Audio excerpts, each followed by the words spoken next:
Hi guys, it's Kate, and we're back as promised with video number 2.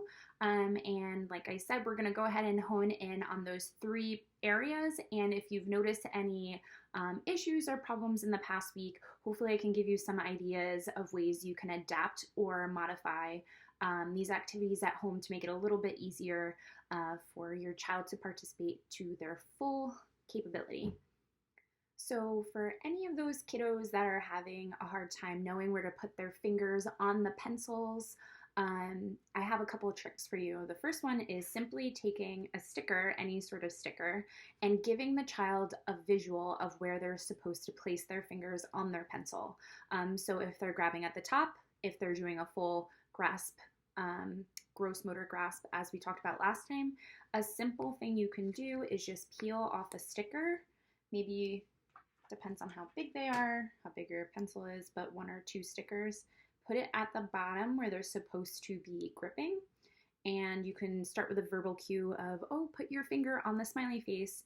You can even say thumb on the smiley face, and then hopefully their fingers wrap around like so. And that could be an idea, just giving an extra visual for the pencil holding. So again, your child might not be developmentally there and ready and have the muscles and the core strength to go ahead and hold their pencil correctly just yet. And that's totally fine. They just might not be there. But if you're starting to notice these, incorrect grasp patterns as they're getting older, they do make a ton of pencil grips. I'm not going to go over every single one just because there's a ton of pencil grips that even I'm not super familiar with. So I'm just going to show you a couple of the ones that I like to use when I work with my students. Okay, so this first one I'm going to show you is called the Stetro pencil grip. It's going to be tough to see, but there's a star on this pencil grip and there's a little bit of an arrow. So what you do is you point the arrow down, you slide the pencil grip on, and you give the verbal cue of put your thumb on the star, pointer follows in the next little indentation there, and then your middle finger just kind of wraps and sits and supports through the back. This pencil grip tends to slide a lot when you buy these ones, if you don't have like a certain pencil that's a little bit bigger. So what I did to solve that problem is you just wrap a little bit of Scotch tape like 2 times toward the bottom, and then you slide that over the Scotch tape and it won't slide so much anymore.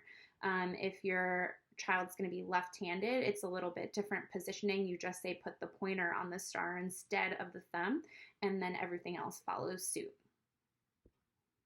The next grip is actually called the pencil grip, and it's a little bit rubbery, so it adds a little bit of sort of a sensory feedback. It has 2 divots here, pretty self-explanatory. You just put your thumb in one side and then your pointer in the other side, and that kind of helps promote that grasp for this particular grip.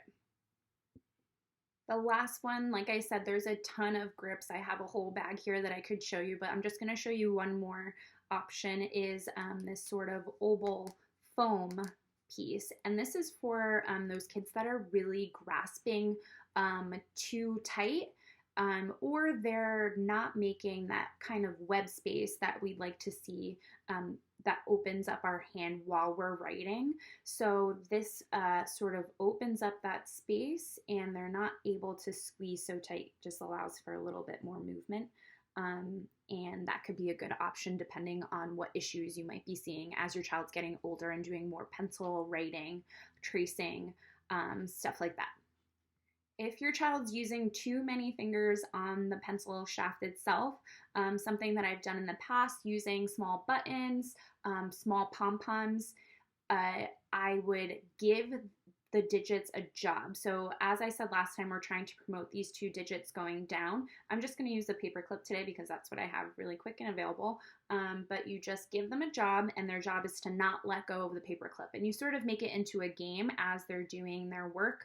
And it forces them to use just 3 digits as they're doing their task.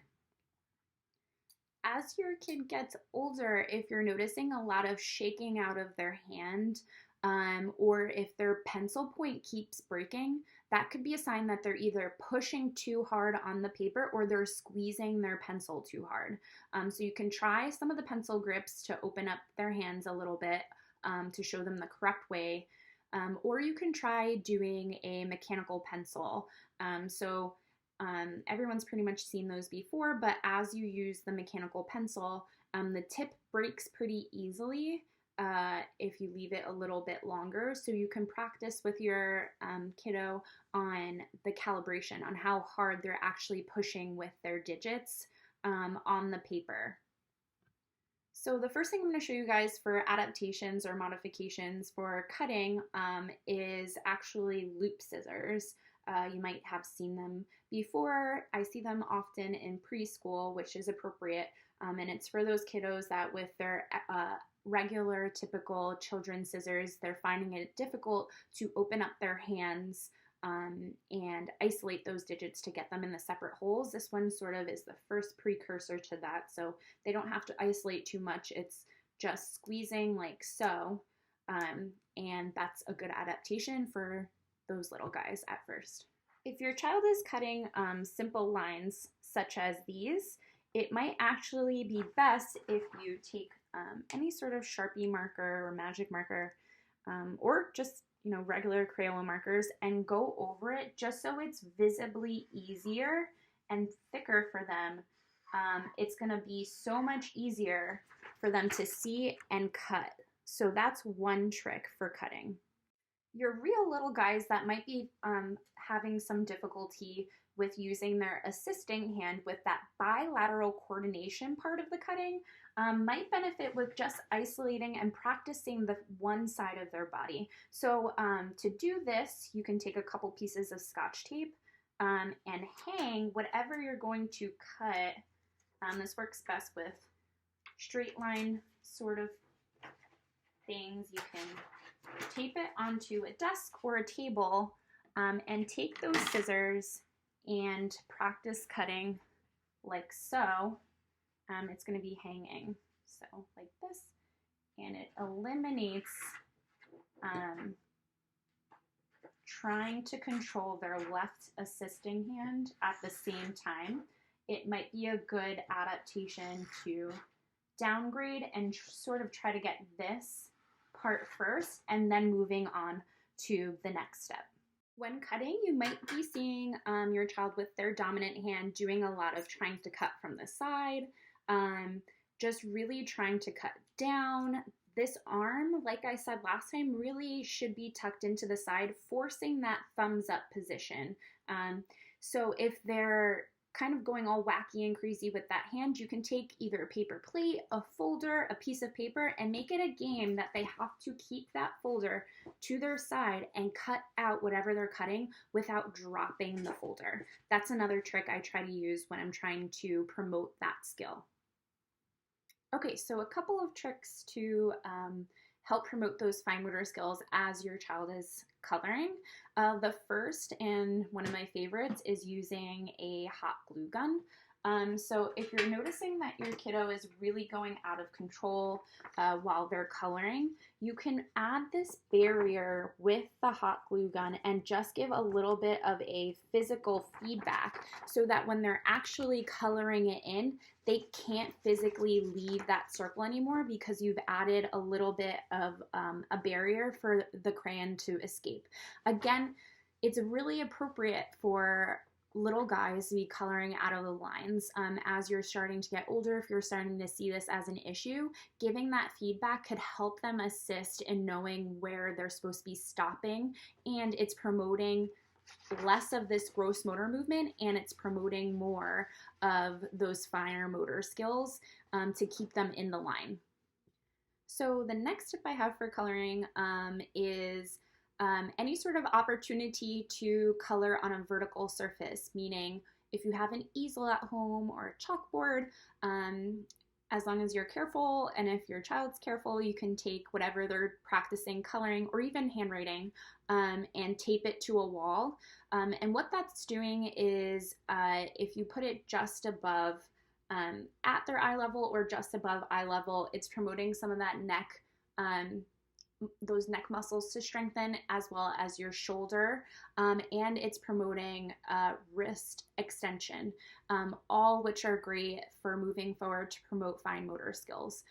So look for those opportunities to tape colorings on the wall, on the fridge, on an easel, like I said, and that should strengthen some of the muscles that we need for coloring, writing, cutting, all of that good stuff. Two tricks if your kiddo is coloring with extreme gross motor movements: simply isolating their forearm and putting a little bit of pressure is gonna, as they're coloring, is gonna force them to use more of their wrist and digits to color. So that's one option, is as they're coloring, just apply a little bit of light pressure to their forearm. Another trick is having them color on their stomach, and then they're up on their forearms already. So you're gonna see a whole lot less of movement from the shoulder if they're coloring on their stomach. So put them on the floor. If it's on a rug, just put something underneath their coloring or anything like that, so that they have a flat surface, and they're already going to be putting so much input into their upper body that you're going to see a lot less of that gross motor movement. Okay, so that's it. Those are my at-home modifications or adaptations that hopefully you can do most of these at home. I understand that the pencil grips and maybe the adaptive scissors not everyone would have, but I figured it's still just a good option to know in case you guys are really struggling with these skills at home. There are other options out there. If you are still seeing something really wacky that I didn't touch upon, or if you are practicing and you see something specific to your child that's occurring and you think that maybe I have other ideas up my sleeve that might be able to help, feel free to reach out and direct message me. I have no issues with giving further advice outside of this capstone project. So with that being said, thank you so much again. I really appreciate you guys taking the time to watch my videos and take my surveys. And thank you so much. Have a great day, and stay safe.